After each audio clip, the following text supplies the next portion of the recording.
In 1803, a peculiar event unfolded in London. A ghost, or so it seemed, haunted Hammersmith. Terrified locals claimed it was the spirit of a suicide victim. But was it?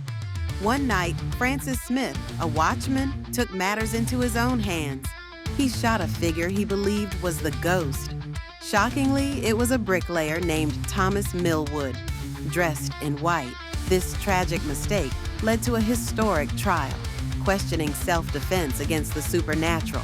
The outcome? Smith was convicted of manslaughter. This case influenced British law, highlighting the complexities of fear and justice. Hit like, subscribe, and comment.